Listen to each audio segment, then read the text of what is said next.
నా పేరు కొండమడుగుల రాఘవరెడ్డి, పెనుమాక, తాడేపల్లి మండలం, గుంటూరు జిల్లా. ఇప్పుడు నేను చెప్పేది ఏంటంటే రైతు వారీగా విధానంలో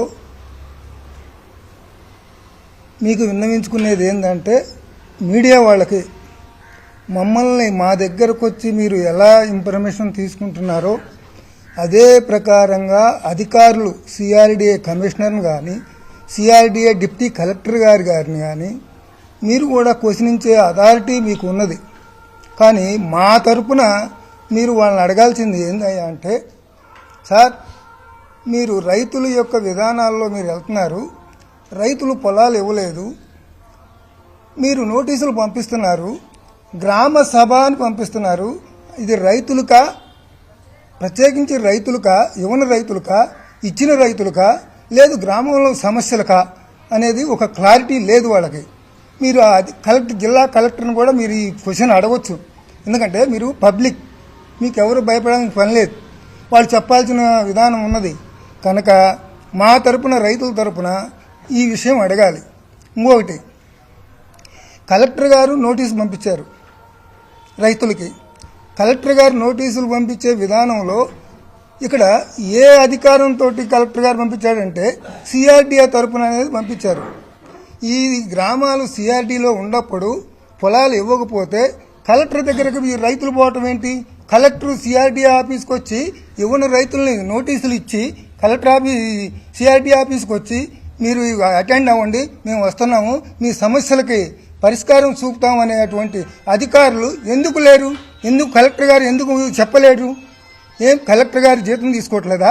మా నుంచి వసూలు చేసినటువంటి విధానంలో కలెక్టర్ గారు డబ్బులు తీసుకోవట్లేదా? కలెక్టర్ గారి దగ్గరికి రైతులు ఎలా వెళ్తారు?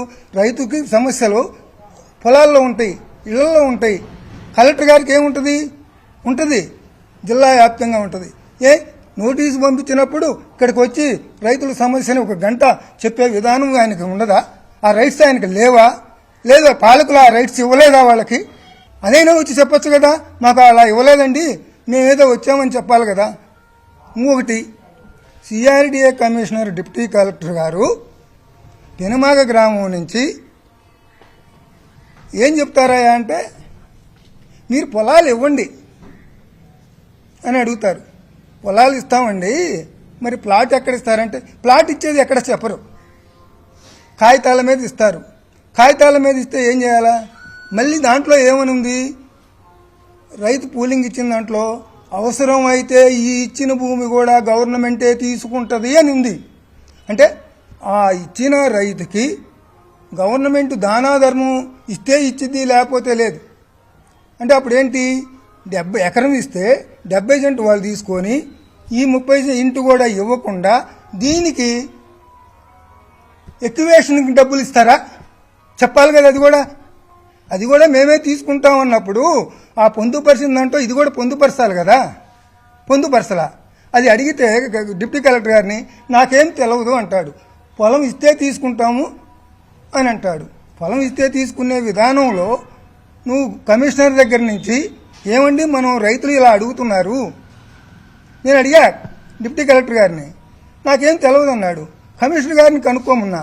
కమిషనర్ గారిని కనుక్కుంటే కమిషనర్ గారు నేను మొన్నే వచ్చాను, నాకు కూడా ఏమీ తెలియదు, ఏదో మీటింగ్కి వచ్చాను నేను, మీరు చెప్తే వింటాను అనే దానికి ఒక కమిషనరు ఏమీ తెలియనటువంటి వాడు ఏడికి వచ్చి రైతుల్ని ఏం అడుగుతాడు?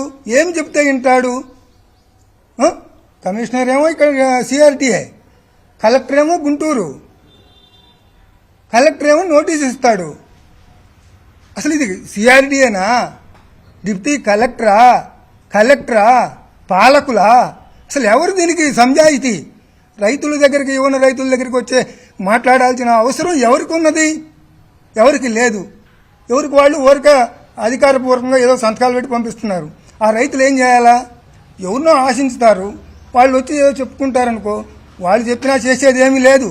చట్టం 2013 చట్టం పార్లమెంటు బిల్లు పాస్ చేసి సుప్రీంకోర్టుకి ఒక జారీ చేసింది. ఆ జారీలో ఏమని ఉంది? రాష్ట్ర గవర్నమెంట్ ఇష్టం వచ్చినట్టు తీసుకోమని లేదు.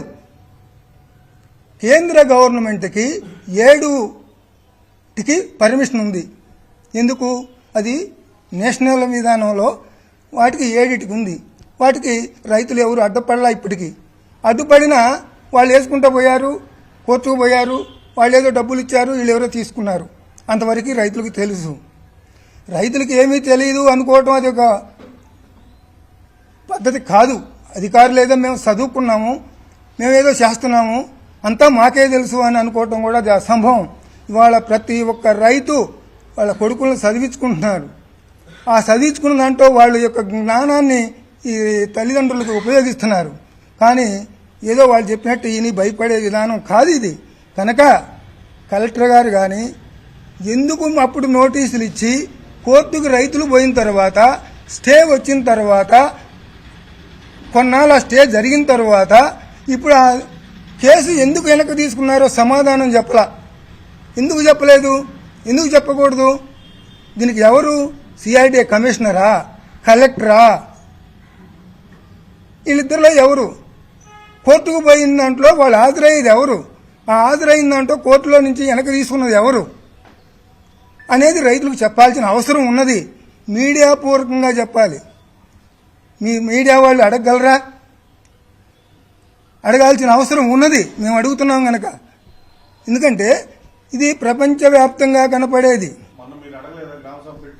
అడిగాం, ఏమంటారు? మాకేం తెలియదు అంటున్నారు. మీకు ఏమీ తెలియనప్పుడు ఎందుకు పిలిచారని అడిగాం. వాళ్ళేం మాట్లాడలా. అయితే ఇక్కడ ఏం జరిగిందంటే గ్రామ సభ అని పెట్టిన తర్వాత మేము రైతులు ఎవరు దాంట్లో పాల్గొనలేదు. అయితే కలెక్టర్ గారికి మేము ఏమో పంపించాం. ఏమని? మీరు ఇవ్వని పొలం రైతులకు పెట్టారా, గ్రామ సభ పెట్టారా అనే దానికి క్లారిటీ ఉందా లేదా? మీకు క్లారిటీ ఉంటే గ్రామ సభ అనే దానికి 100 సమస్యలు ఉన్నాయి గ్రామంలో. ఈ సమస్యలన్నీ మాట్లాడటానికి రైతులకు ఛాన్స్ ఎక్కడ ఉంటుంది? ఛాన్స్ లేదు గనక మీరు మళ్ళీ గ్రామ సభ పెట్టండి అని మమ్మల్ని ఇచ్చాం. వాళ్ళు వస్తారా రారా అనేది కూడా సమాధానం లేదు. ఇవ్వటం వరకే. సాయంకాలం 6 గంటలకు ఇచ్చారు మాకు నోటీసు. సాయంకాలం 6 గంటలకు ఇచ్చారు. రేపనంగా మీటింగ్. ఇక్కడ ఎవరి విధానం వాళ్ళ విధానాల్లో మాట్లాడే ఇదే కాదు. ఇది రైతు సమస్య, రాజకీయ పాలకులది కాదు, గవర్నమెంట్ ఎవరిదైతే వాళ్ళది కాదు. ఇది రైతుల సమస్య. ఏ గవర్నమెంట్ వచ్చినా వాళ్ళ పరిధిలో వాళ్ళు మాట్లాడతారు. ఇది రైతుల సమస్య. రైతులు ఎలా చేయాలి అనే దానికి ఒక ఎవరినో పట్టుకుంటారు మేధావుల్ని, ఆ మేధావులను పట్టుకునే పోతారు. కానీ ఏదో రాజకీయ విధానాల్లో మాట్లాడే సమస్య కాదు ఇది. రాజధానికి ఇవ్వాలి పొలం, రాజధానికి ఇవ్వాలి అంటే ఎక్కడ ఇవ్వాలి? వాటర్ ఇక్కడ దగ్గరలోనే ఉంది. అసలు ఈ గ్రామము, పెనుమాక గ్రామం, ఉండవల్లి గ్రామం అర్బన్ ఏరియాలో చేరి 35 సంవత్సరాలు అయింది. అసలు అర్బన్ ఏరియా అంటే ఏంటి అనేది ఇక్కడ కొంతమందికి తెలుసో తెలియదో కానీ నాకైతే తెలుసు. అర్బన్ ఏరియా అంటే డెవలప్ ఏరియాలో ఉన్నది అని. ఈ డెవలప్ ఏరియాలో ఉన్నదాన్ని ఈ డెవలప్ చేయాల్సిన అవసరం ఏమొచ్చింది? ఆనాడు ఇవాళ 40 ఎకరాలు ఈ గ్రామం, ఇవాళ 90 ఎకరాలు అయింది. ఎవరు వచ్చి డెవలప్ చేశారు? రైతులు కష్టపడి టౌన్ పక్కనుండా టౌన్కు పోయి ఇక్కడ పండించే పంటని టౌన్కు పోయి అమ్ముకొని ఇక్కడ బిల్డింగులు కట్టారే కానీ ఏదో ఎక్కడి నుంచో దోసుకొచ్చి కట్టింది కాదు, ఎవరో ఇస్తే కట్టింది కాదు. ఆ భూదేవిని నమ్మి ఆ భూదేవి విధానంలో రైతుకు సహకరించింది. ఆ భూదేవి రైతు కట్టుకున్నాడు. ఇలా 90 ఎకరాలు అయింది ఈ గ్రామం. ఇక్కడ ఏమిచ్చారు? ఏ గవర్నమెంట్ ఏమి ఇచ్చింది? ఒక కాలేజీ ఉందా? ఒక స్కూలుకి ఇవాళ పిల్లలు రోడ్లో చెట్ల కింద చదువుతున్నారు. ఇవాళ పెనమాగ గ్రామం అంటే ఒకప్పుడు మంచి పేరున్న గ్రామం. ఈ గ్రామం నుంచి ఒక ఎమ్మెల్యే గెలిచి ఉన్నాడు. ఆ ఎమ్మెల్యే గారు ఆయాల భూములు 7 సార్లు వరదలు వస్తున్నాయని చెబితే మా పెద్దవాళ్ళు ఆయన ఎమ్మెల్యే గారు కరకట్ట పోస్తే ఆ కరకట్ట నుంచి భూములను కాపాడుకొని చదువు చేసుకొని పంటలు పండిస్తూ ఉంటే ఇలా 3 పంటలు పండే భూమిని తీసుకోవటానికి ఎలా మనసు ఒప్పిందంటున్నా ఈ గవర్నమెంట్కి? ఏ గవర్నమెంట్ అయినా సరే. సెంట్రల్ గవర్నమెంట్ అంతా తీసుకోదు. సెంట్రల్ గవర్నమెంట్ ఏదో వాటికి ఉపయోగపడేటట్టు ఒక దారిని పోతారు. అది సెంట్రల్ గవర్నమెంట్ ఏం చెప్పింది? 10%, 20%, 30% తీసుకుంటారు. కానీ 70% తీసుకోరు. నువ్వు పూలింగ్ పెట్టావు, రైతులు ఇస్తున్నారు, తీసుకో. నువ్వు సచివాలయం సాక్షిగా, సచివాలయం అంటే ఏంటి? ఒక దేవస్థానం అని నువ్వే చెబుతున్నావు. ఒక ముఖ్యమంత్రిగా ముఖ్యమంత్రి దేవస్థానంలో ఉండి ప్రమాణం చేసేది ఏంటి? నీ ప్రమాణం వేరు. ఒక దేవస్థానంలో ఉండి ప్రమాణం చేసి ఏం ప్రమాణం చేసి చెప్పావు? నేను స్వచ్ఛందంగా పూలింగ్కి ఇచ్చిన భూమే తీసుకుంటాను, పూలింగ్కి ఇవ్వని భూమి నేను పోను అని దేవస్థానంలో ప్రమాణం చేసి చెప్పినటువంటి వ్యక్తివి ఇవాళ అధికారులు నీకు తెలిసి నోటీస్ ఇచ్చారా, తెలియకుండా నోటీస్ ఇచ్చారా? రైతులకి భూసేకరణ విధానంలో ఎందుకు వెనక్కిపోయావు, మళ్ళీ ఎందుకు ముందుకు వచ్చారు? ఇది కలెక్టర్ సమాధానం చెప్పాలా, పాలకులు చెప్పాలా, సిఐడి కమిషనర్ చెప్పాలా అనేది మీ మీడియా ముఖంగా నేను పెనుమాగ గ్రామ రైతుగా ఈ పెనుమాగ గ్రామ రైతుల విధానాల్లో మాట్లాడుతున్నాను. ఈ రైతులకి సమాధానం చెప్పాలంటే అందరికీ చెప్పలేకపోవచ్చు. ఒక సిఆర్డీ ఆఫీస్కి వచ్చి ఒక మీటింగ్ పెట్టి సిఆర్డీ ఆఫీసులో యువన పొలాలందరూ రైతులు ఉన్నారు, వాళ్ళందరినీ పిలిపించి వాళ్ళ విధానంలో సమాధానం చెప్పాల్సిన అవసరం ఉన్నది. మరిన్ని అప్డేట్స్ కోసం ఛానల్ ను సబ్స్క్రైబ్ చేయండి. నోటిఫికేషన్స్ కోసం బెల్ ఐకాన్ పై క్లిక్ చేయండి.